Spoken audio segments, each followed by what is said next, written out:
Hello everyone, and now welcome to game number 2, Foggy versus Czech Night Elf versus Night Elf mirror match as things do get underway.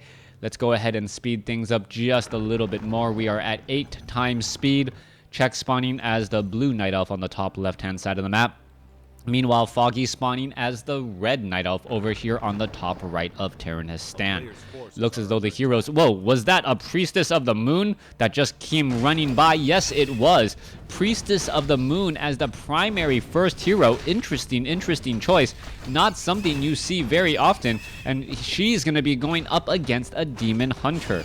Alright, battle of the sexes, so to speak, in terms of hero choices. Priestess of the Moon is a very strong hero, and it is also a decent choice when going up against the Demon Hunter, just because the Priestess of the Moon is an agility-based type hero that relies on auto attack and doesn't really need that much mana to function. Searing arrows means that can deal a lot of damage pretty early on. There's a detonation as we see the Priestess of the Moon now wandering about. One big thing: there is only one Goblin Merchant shop on this map, and because of that, whoever can buy the Boots of Speed first does have a significant advantage. Hero speed, movement speed, one of the key elements in WarCraft and in War is positioning and how quickly you can get there. The Priestess of the Moon runs all the way across the map, and it looks like the Priestess of the Moon is going to try and pick up, no, not pick up anything, but does spot a number of units here, and is going to be able to finish off that one Wisp. That Wisp has gone around the corner, unable to slip across off over here, and you can see damage is being done. There's a quick detonation, so far has taken down 2 Wisp, and is now picking up a Forest Troll Berserker. Alright.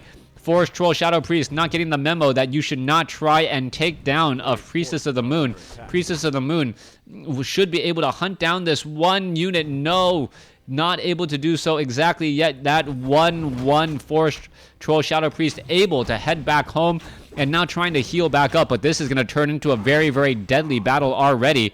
As you can see, the engaging has already gotten underway. There's some Wisp. There's a mana burn. Just going after a lot of the Wisp. That is the 4th Wisp that has fallen in this game as the Demon Hunter forced to use a Scroll of Town Portal, and the Priestess of the Moon not really concerned about hit points. Ring of Regeneration used beautifully in this game so far. The Priestess of the Moon using it to be aggressive and has so far been able to constantly regenerate hit points at the same rate that the Demon Hunter has been able to do the damage. You can take a look at this back over here. Ring of Regeneration now sold. Boots of Speed now purchased. And he goes, you know what? I don't need to heal whatever damage you can't deal, as the Boots of Speed allows the Priestess of the Moon to run back home. One Shadow Melded Archer off over here. Archer still being trained up. We are teching the Tier 2 Tree of Ages. What is the second hero of Foggy going to be? Meanwhile, Czech about to finish up 2 additional Moonwells, should be able to have a strong fight at home if that does come to it, as the Demon Hunter now clearing after some Wisp, but the Wisp able to hide right inside here again. The Demon Hunter is going to have to turn around here and get into a very, very difficult spot, as the one Wisp is just hiding back and forth and going, you know what? Where do you want to go? I can play this game all day, as the Wisp now runs back across again, hides off in another location. The Demon Hunter is going to make its way over and, well, try and get some damage again. Unable to do so. The Priestess of the Moon now coming over to engage. No more mana, as the Demon Hunter actually wasted a little bit more mana than it needed. Are we perhaps going to see level 2 evasion first come in from Czech?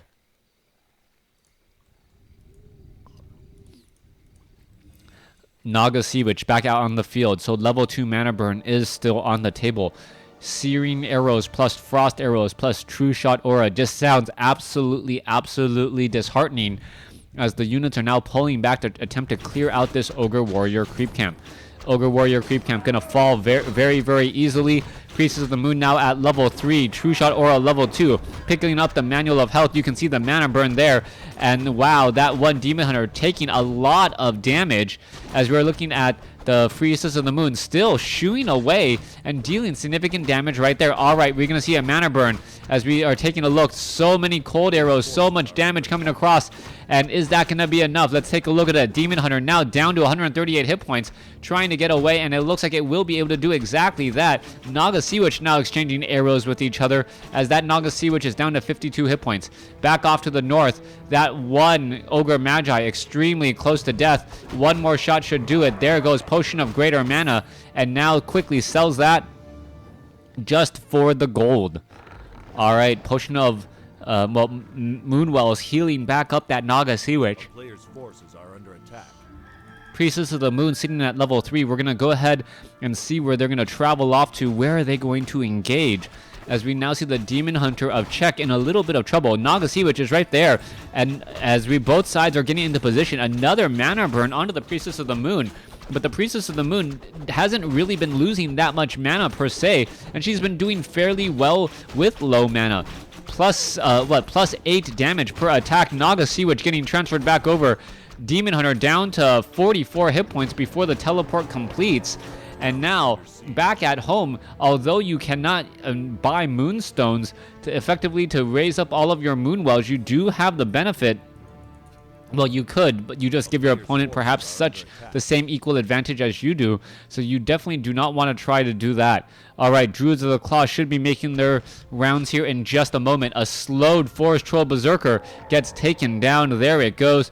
Priestess of the Moon still sitting at level 3 with a little bit of mana. Naga Sea Witch still sitting at level 1, almost level 2, as we're looking at this engagement over here. All right. Cold arrows, searing arrows being brought over. Ogre Mauler sitting in the front lines, down to 600 hit points already, dropping rapidly. That one Ogre Mauler is absorbing the necessary damage, but it is still extremely, extremely difficult right now, as the Priestess of the Moon and the Naga Sea Witch dancing back and forth to try and pick off some units. Are they just going to pick off the archers? That is the big question. They do have rather high damage per second. There goes one archer. Are we going to see another one? There is a mana burn. Another Ogre Mauler joins in on the fight. Ogre Mauler down to 63 hit points. No, does not get taken down yet. Just cancel your own unit. No, does not deny his own unit. But this could still potentially be a problem. All right, Foggy now bringing in triple Ancient Protectors without any serious ranged threat right now, except for 2 archers. That is going to be extremely dangerous. All right, Naga Sea Witch may try and engage right here. There it goes, going after those Ancient Protectors. Moonwell number 1 is going to go down. Perhaps Moonwell number 2 is going to go down as well, as that means that we're going to be down to, I believe, 30 supply. The last 2 Moonwells for Czech, as Czech is in some serious life support, trying to battle his way back in. All right, 1 Ancient Protector was canceled. 2 more remain, as the Ogre Maulers are looking to finish off this Moonwell here. Damage has been dealt. 2 Ancient Protectors just standing there, and Ancient Protectors do deal piercing damage. This is one of those things where back in the day in WarCraft 3, Frozen Throne Beta, or even though Frozen Throne Alpha, not Frozen Throne, Reign of Chaos Beta, the Ancient Protectors did siege damage. They were able to deal more damage to buildings. And perhaps that was also a good counter effect to the number of siege engines that were eventually developed. All right, Ogre Mauler quickly going to get taken down. There it goes. Ancient Protectors, however, finishing off the archers, and that is the GG. Foggy taking this game and this series 2-0. Thanks for watching. Thanks for listening. Hope you guys enjoyed it.